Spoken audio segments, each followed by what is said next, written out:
अस्सलाम वालेकुम। I hope you must be fine.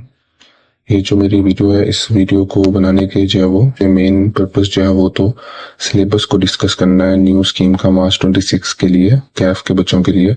उसके अलावा जो इस वीडियो में चीज़ें हैं वो सारी आपको सीए के एग्ज़ाम्स में और सीए के सिलेबस को कैसे देखना होता है, कैसे हर अटेम्प्ट में जो है वो सिलेबस चेंज के जो है वो इश्यूज होते हैं स्टूडेंट्स को, उस चीज़ को कैसे जो है आपने देखना होता है कि सिलेबस में वाकई चेंज आया है कि नहीं। अगर आपने लास्ट अटेम्प्ट में लेक्चर्स लिए थे, आपको नए लेक्चर्स लेने की ज़रूरत है कि नहीं है। तो ये सारी चीज़ें जो है इस वीडियो में मैं मेनली डिस्कस करूँगा। मैं एक कैफ का स्टूडेंट ही हूँ और मेरा अभी ऑडिट का एग्ज़ाम जो रहता है, अभी मैंने MF और R2 जो वो दे दिया था इस अटेम्प्ट में, बट मैं ऑडिट का एग्ज़ाम नहीं दे सका। तो मैं सिलेबस को एनालाइज कर रहा था, तो मैंने सोचा जो वो आपको भी जो है वो शेयर कर दूँ कि किस तरह से आप जो वो सिलेबस को एनालाइज कर सकते हो। अब इसमें एक चीज़ मोस्ट इम्पोर्टेंट कि मैं इसमें जो है वो सिलेबस को एनालाइज करूँगा मार्च 25 और मार्च 26 के सिलेबस को, क्योंकि इसकी रीज़न ये है कि मैंने काफ़ी ज़्यादा पेपर्स अपने जो है वो यूट्यूब से लेक्चर्स लेके ही पास किए हैं, या कुछ बच्चों से उनसे लेक्चर्स लेके किसी भी तरीके से बस मैंने अपने एग्ज़ाम की तैयारी करनी होती है। अब मार्च 25 और मार्च 26 को सिलेबस एनालाइज करने की रीज़न भी ये थी कि मुझे जो यूट्यूब पे मोस्ट लेटेस्ट लेक्चर्स मिले वो मार्च 25 के ही मिले। अगर कोई स्टूडेंट ऐसा है जो कि रिपीट कर रहा है कोई सब्जेक्ट, उसको कुछ टॉपिक्स को रिवाइज करना है, या उसने जो वो पहले कोई सब्जेक्ट पढ़ा है वो दोबारा से चाह रहा है कि मैं सारे लेक्चर्स लूँ, तो वो मार्च 25 के लेक्चर्स तो कम से कम ले सकता है। सिलेबस को एनालाइज करने से पहले सबसे पहले जो एक चीज़ मैं मेंशन करना चाहूँगा कि सबसे पहला जो आपने स्टेप लेना है अपने पेपर्स की तैयारी के लिए, वो तो है यही कि आप जब वो आप कॉलेज में एडमिशन करवाओ, नए लेक्चर्स लो, आप जो है वो कम्प्लीटली कॉलेज के साथ जो है वो टेस्ट सेशन वगैरह दो, सब कुछ जो है वो आपको लेटेस्ट अपडेटेड मिलेगा कॉलेज से। तो कोई भी कॉलेज ऐसा नहीं है जो कि आपको डिस्काउंट प्रोवाइड नहीं करता। हर कॉलेज जब आपको मैक्सिमम डिस्काउंट प्रोवाइड करता है, हर स्टूडेंट को करता है। किसी से कॉलेज वालों की कोई दुश्मनी नहीं है कि नहीं इस बच्चे को हम प्रोवाइड नहीं करेंगे डिस्काउंट। तो कॉलेज सबको ही डिस्काउंट प्रोवाइड करता है, सब स्टूडेंट्स को ही। तो आप जो सबसे पहले तो कॉलेज वालों से जो है वो अप्रोच करो, कॉलेज वालों को, कि कॉलेज आपको जो है वो अच्छा डिस्काउंट दे दे आपकी अफोर्डेबिलिटी के अकॉर्डिंगली। और अगर आपको ऐसा लगता है कि डिस्काउंट मिलने के बाद भी फीस ज़्यादा है जो कि आप पे नहीं कर सकते, तो आप कुछ ना कुछ रेफरेंस वाले लोग जो कि कॉलेजेस के साथ लिंक्ड होते हैं, आप उनके थ्रू जो है वो रिक्वेस्ट कर सकते हो कि मुझे जो है वो आप कॉलेज से कुछ और प्राइस कम करवा के जो लेक्चर्स ले दें लेटेस्ट वाले। अगर उसके बाद भी आपको लगता है कि नहीं अभी भी अफोर्डेबिलिटी नहीं हो पा रही है, कोई ऐसा रेफरेंस नहीं मिल पा रहा, तो फिर आपके पास ये ऑप्शन बचता है कि या तो आप सेल्फ स्टडी कर लो, उससे जो है वो आप स्टडी करो, अदरवाइज जो है वो आप यूट्यूब से लेक्चर्स ले लो, या कुछ लड़के जो कि लेक्चर्स वगैरह प्रोवाइड करते हैं आप उनसे लेक्चर्स लेके तैयारी कर लो। अब लोग कौन लड़के लेक्चर्स प्रोवाइड करते हैं मैं सबको तो नहीं जानता, बट कुछ बच्चे जिनसे मैं जो है वो लेता रहा हूँ लेक्चर्स, तो मैं उनके कॉन्टेक्ट आपको शेयर कर दूंगा वीडियो के एंड पे। सिलेबस को स्टार्ट करने से पहले मैं बहुत ज़रूरी बात जो है वो सबसे शेयर करना चाहूँगा कि ये बात जो है मुझे पैक के प्रिंसिपल जो गार्डन टाउन के हैं सर सलाहुद्दीन, उन्होंने मुझे ये बात समझाई थी। लाइक पूरी क्लास में ही उन्होंने एक बात कही थी कि आप जब भी सीए का एग्ज़ाम देने जाते हो तो अक्सर जो वो क्या होता है कि 20 नंबर का, 25 नंबर का, 15 नंबर का पेपर ऐसा आ जाता है, अनएक्सपेक्टेड आ जाता है कि आपको बिल्कुल भी उसका आइडिया नहीं होता, या आप वो वाला टॉपिक छोड़ गए होते हो, आप उसको प्रिपेयर नहीं कर सकते अच्छे कर सके होगे अच्छे से, या कोई भी रीज़न होगी जिसकी वजह से आपको 20 मार्क्स का लेट्स सपोज पेपर नहीं आता। तो अब पेपर को अटेम्प्ट करने के पहले आपके पास दो ही ऑप्शन हैं। या तो आप ये सोचो कि यार अब तो मुझे 20 नंबर का पेपर नहीं आता, तो अब मेरी जो पास होने की कैपेसिटी है या जो पास होने की मेरे चांसेस हैं वो बहुत कम हो गए हैं, क्योंकि 20 मार्क्स का पेपर तो मुझे आता ही नहीं है। अदरवाइज दूसरी चीज़ ये भी आप सोच सकते हो कि यार देखो अब आपको जो पहले 3.25 घंटे में या 3 घंटे में 100 मार्क्स का पेपर अटेम्प्ट करना था, तो आपकी एफिशिएंसी लेवल लेट्स सपोज 50 होगी। क्या 50% जो है वो 60% पेपर हर क्वेश्चन को अच्छे से ठीक से जो है सोल्व कर सकोगे। बट अब आपको 3 घंटे में या 3.25 घंटे में 100 नंबर का नहीं 80 मार्क्स का पेपर जो है वो अटेम्प्ट करना है।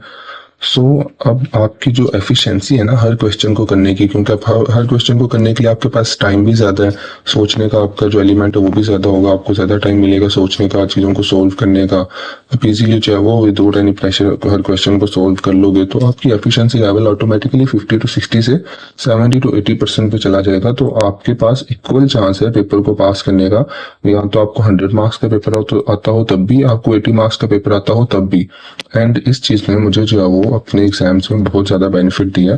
मेरी कुछ तैयारी करने के तरीके ऐसे थे कि लाइक मैं कभी भी 100% सिलेबस तैयार कर नहीं पाता था। सो मैंने एक दो टॉपिक्स तो ऑप्शनल वैसे खुद ही छोड़े होते थे इस चीज़ पे कि लाइक 100 मार्क्स का पेपर सीए के एग्जाम में करना, सारा का सारा पेपर करके आना, तो मेरा नहीं ख्याल कि कभी मतलब इतना आसान हुआ होगा किसी भी स्टूडेंट के लिए। तो मेरा ये माइंडसेट तो कभी रहा ही नहीं कि मैंने 100 मार्क्स का पेपर जो है वो करके आना है अटेम्प्ट। सो मैं इतना मार्जिन अपना पहले से ही निकाल के जाता हूँ पेपर में कि कोई 15-20 नंबर का पेपर मुझे नहीं भी आता होगा ना तो मैं इजीली अपना पेपर पास कर लूंगा।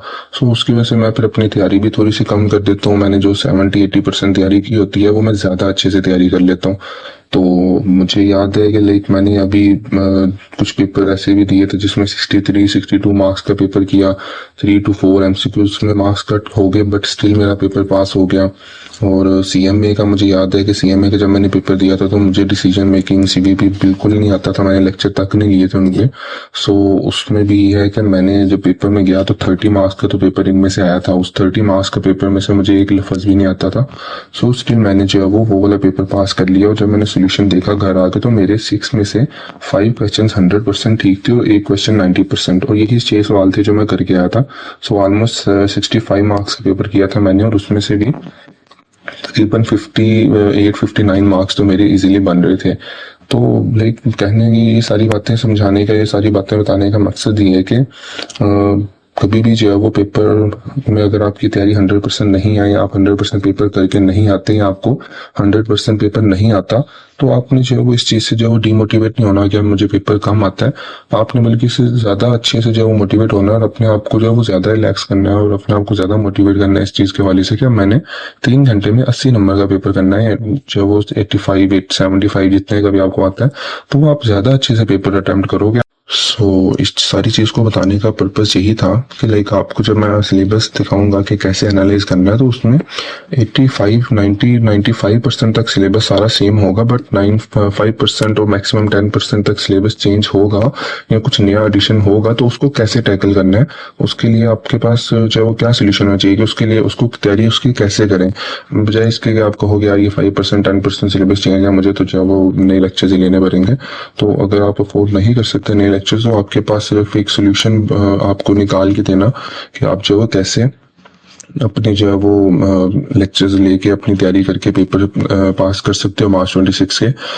और उसके अलावा हाँ जो नंबर था वो मैं आपको मेंशन कर दूंगा कि कहाँ से आप जो है वो लेक्चर्स ले सकते हो पुराने वाले, अगर आपको यूट्यूब से लेक्चर्स नहीं मिलते तो अगेन मैं वही आपको बात कहूँगा कि ये लीस्ट ऑप्शन है आपके पास।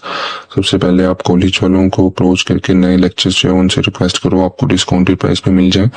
अदरवाइज देन उसके बाद किसी स्टूडेंट, किसी दोस्त, किसी भी रेफरेंस से आप जो है वो कॉलेज को अप्रोच कर सकते हो कि आपको जो है वो डिस्काउंट पे लेक्चर्स मिल जाए। फिर देन यूट्यूब के ऊपर आप जो है वो सर्च करो, आपको यूट्यूब से जो है वो लेक्चर्स मिल जाए, वो भी वेल एंड गुड है, वेरी बेस्ट है। अगर यहाँ सारी चीज़ों से के बाद अगर आपके पास कोई और ऑप्शन नहीं बचता तो या तो सेल्फ स्टडी कर सकते हो या आप जो है वो मार्च 25 अटेम्प्ट के लेक्चर जो है वो लेके वहाँ से तैयारी कर सकते हो। अच्छा, थ्योरी के सब्जेक्ट के लिए सबसे पहले स्पेसिफिक एक चीज़ तो ये मैं कहूँगा कि देखो उसके लिए हमेशा हमेशा हमेशा बुक आप नहीं यूज़ किया करो।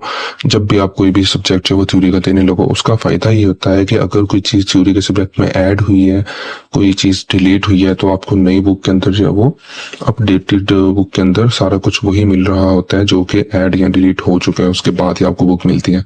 अब आप अगर लेक्चर्स पुराने ले भी रहे हो, लेट्स सपोज बी लॉ का, जैसे अभी मैं सिलेबस रिव्यू कर रहा था तो उसमें ये कि बी लॉ में से कुछ चीज़ें निकल गई हैं या सी लॉ में से कुछ चीज़ें निकल गई हैं, ये माइट भी पता ना लगे कि कैसे जो कौन कौन से लेक्चर्स मैंने नहीं लेने, अब कौन कौन सी चीज़ें निकल गई हैं। तो आप क्या करते हो कि आप लेक्चर्स अगर ले भी लेते हो ना उस टॉपिक के, तो आप जब बुक में से उस टॉपिक को पढ़ने लगोगे तो आपको बुक में उतना ही मटीरियल मिलेगा जितना कि अब नए सिलेबस के अकॉर्डिंग लिया है। तो आपको एक्स्ट्रा कुछ याद नहीं करना पड़ेगा या एक्स्ट्रा आपको कुछ है उसमें प्रैक्टिस नहीं करनी पड़ेगी, तो आपका टाइम जो इसमें बच जाएगा। सो आप हमेशा हमेशा हमेशा नई बुक्स जरूर यूज करना। नई बुक आपको जो है वो कंप्लीट एक मतलब पूरा पूरा पैकेज समझ लो दे देती है इस चीज के हवाले से कि लाइक कुछ भी ऐसा उसमें फिर नहीं होगा जो आप पेपर में मिस करके जाओ।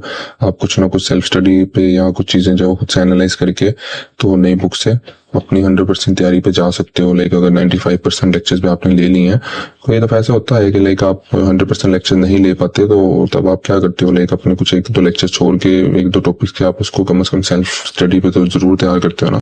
हर एक टॉपिक का ना एक टेस्टिंग लेवल होता है कि वो टॉपिक जो है वो कितना जो है वो डीपली टेस्ट होगा, या ये कह लेंगे कितना उसमें से बड़ा सवाल आ सकता है। तो हर टॉपिक का टेस्टिंग लेवल होता है। T1 का मतलब ये है कि उस टॉपिक में से जो मैक्सिमम एक क्वेश्चन आ सकता है वो 8 मार्क्स का आ सकता है, और वो सारे टॉपिक्स जिनका टेस्टिंग लेवल T1 है वो मैक्सिमम 35 मार्क्स तक के आ सकते हैं। लाइक इसके अलावा T2 का मतलब ये है कि बाकी जो क्वेश्चन आएंगे उनका वो 20 मार्क्स तक के जो है वो होंगे। 20 मार्क्स ऑलमोस्ट जो है वो एक क्वेश्चन के होंगे। T3 का मतलब ये है कि वो 25 मार्क्स तक का एक क्वेश्चन हो सकता है। अब इसमें मोस्ट इंपॉर्टेंट चीज जो नोट करने वाली है वो ये है कि any new topic included in the syllabus will be tested in the first attempt at level 1 irrespective of the testing level mentioned in the syllabus. कि जो भी टॉपिक पहली दफा किसी भी सिलेबस के अंदर किसी भी सब्जेक्ट में ऐड होगा कोई भी टॉपिक, तो वो हमेशा टेस्टिंग लेवल 1 पे ही टेस्ट किया जाएगा। देन उसका बेशक टेस्टिंग लेवल 2 है या टेस्टिंग लेवल 3 है, वो आपको जब पहली दफा किसी सब्जेक्ट के अंदर जब वो टेस्ट होगा तो वो आपको लेवल 1 पे ही टेस्ट होगा। सो स्टार्ट करते हैं अब कैफ 6 MFA का सिलेबस, जो कि अब हमारे पास बन चुका है Kaif 7 business insights and analysis. तो स्टार्ट करते हैं फिर। इसमें कुछ एडिशंस हुई हैं, एक पूरा टॉपिक ऐड हुआ है introduction to sustainability 10 to 15 marks का जो उसका ऑलमोस्ट है जो कि वो टेस्ट होगा। तो देखते हैं इसमें मैनेजरियल एनालिसिस पे आ जाते हैं। सबसे पहले तो ये यहाँ से यहाँ तो ये भी सारा कुछ तो सेम ही है। ओके, उसके बाद इंटरनल एनालिसिस है तो उसमें पॉइंट सेम है। देन एथिकल डिसीजन मेकिंग में ये चीज थी। जब इसके इंटरनल एनालिसिस में से ये चीजें माइट पे उनको भी कहने को तो बातें तो सेम ही है भाई। इसमें इसको थोड़ा समराइज कर दिया गया कि analyse an organisation business model including its value chain, तो देखने में सेम ही लग रहा है। बाकी ये चीजें मैनेजरियल पोर्शन की, मैनेजरियल पोर्शन में जो मैंने एक चीज अप्रोच जो के लेकर चला था उसमें मेरी अप्रोच ये थी कि जो मैंने बुक बाई की थी सर की, तो बुक के ऊपर से मैंने सारी की सारी थ्योरी जो है वो रीड कर ली थी। थ्योरी रीड करने के बाद हाँ एक दफा लेक्चर्स तो मैंने जरूर लिया है। लेक्चर्स लेने से मुझे इतना समझ नहीं आया मैनेजरियल पोर्शन किसमें क्या करना है। सो मैंने क्या किया, पहले लेक्चर लेने के बाद थ्योरी को अच्छे से रीड किया, समझा, जो जो समझ आई। उसके बाद मैं चला गया पास्ट पेपर्स के। तो जब मैंने पास्ट पेपर्स किए ना मैनेजरियल पोर्शन के, तब आगे मुझे समझ आई कि हाँ इसके क्वेश्चंस आएंगे कैसे, थ्योरी को पढ़ना कैसे है, थ्योरी में से बातें सीखनी कैसे है। जब तक आप इसके पास्ट पेपर्स नहीं करोगे ना मैनेजरियल एनालिसिस के, तब तक आपको समझ नहीं आएगी कि लेक्चर्स में टीचर्स क्या समझा रहे हैं, थ्योरी क्या लिखी हुई है, तो पास्ट पेपर में चीजें टेस्ट किस तरह से होंगी। क्योंकि इसमें इतना याद करने वाला पोर्शन नहीं है, या अपनी चीजों को एनालाइज ही करना है। इसमें भी आपको हर एक जगह पे एनालाइज ही लिखा हुआ मिलेगा। तो जहाँ पे एनालाइज करना होता है चीजों को, वहां पे इतना याद करने की जरूरत नहीं पड़ती। तो आप इसको, मेरा ख्याल है ये जो चीजें हैं या अगर तो ये चीजें सेम है तो उसको आप खुद से देख सकते हो, आपको जो है वो करके समझ आ जाएगी। अदरवाइज पास पेपर्स करके चीजों को आप समझ आओगे। तो वो बाकी उसके बाद ये देखते हैं फाइनेंशियल ऐसे रिस्क मैनेजमेंट, ये सारा सेम है। अच्छा, इसमें क्या चीज है कि हाँ इधर apply risk management techniques on business entities और apply financial risk management techniques on business entities को यहाँ पे सेम कर दिया। Apply risk management techniques including financial risk management, तो ये पॉइंट तो दोनों को मर्ज करके कर दिया। आई थिंक ऐसे ही यहाँ पे भी इन पॉइंट्स को भी थोड़ा सा उसने पहले एक्सप्लेन ज्यादा किया था उसको, तो थोड़ा सा मर्ज करके उसने इस तरह से जो रिफाइन कर दिया। उसके बाद आते हैं बजटिंग पे। तो बजटिंग में पहले हमारे पास क्या था, हाँ ये चीज तो उसमें सेम है, compute and this okay this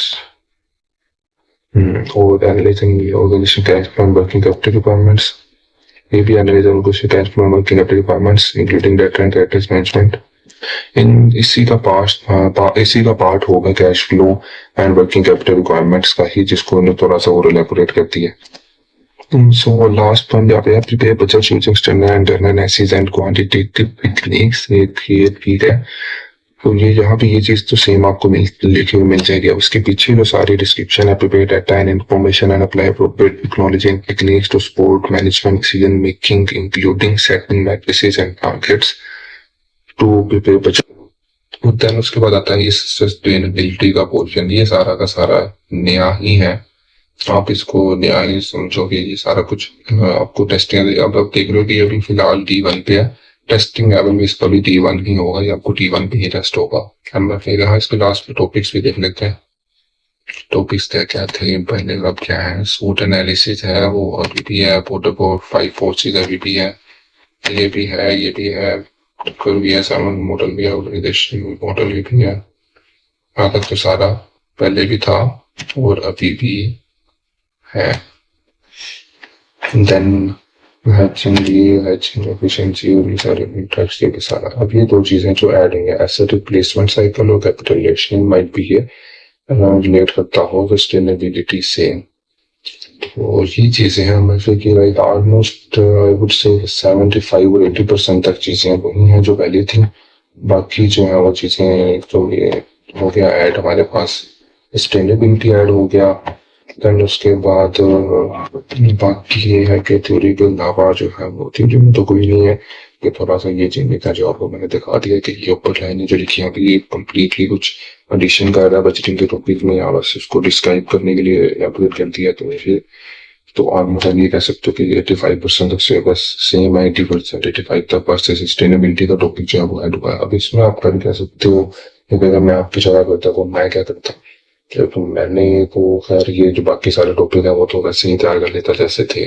sustainability के लिए मैं ये कर सकता था कि अपने किसी से कोई दोस्त मेरा जो कि फ्रेश लेक्चर्स मार्च 26 में ले रहा हो, उसको रिक्वेस्ट कर सकता हूँ कि यार तुम मुझे कोई 5-6 दिन के लिए लैपटॉप वगैरह मुझे दे देना जब सर ये टॉपिक पढ़ा देंगे, ताकि मैं जो है वो सस्टेनेबिलिटी का टॉपिक वहां से कवर कर सकूँ।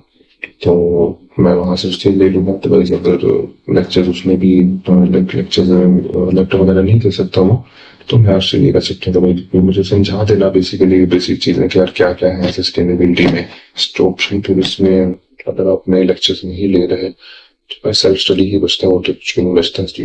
हाँ, ये ऑप्शन ये बचता है कि आप छोड़ के ही चले जाए इसको, 10 से 15 नंबर अपने बताएंगे किसी से टेस्ट होंगे, 8-8 नंबर के 2 सवाल आ सकते हैं क्योंकि टेस्टिंग लेवल 1 है। तो 10 से 15 नंबर एक नंबर भी आ सकता है, 10 नंबर एक सवाल भी आ सकता है 10 नंबर का, या 8 नंबर का एक सवाल आ जाए माइट भी इसमें से, क्योंकि जरूरी है 10 से 15 नंबर का तो 10 नंबर का सवाल पूछेगा ही पूछेगा, कि 8 नंबर का भी पूछ ही सकते हैं।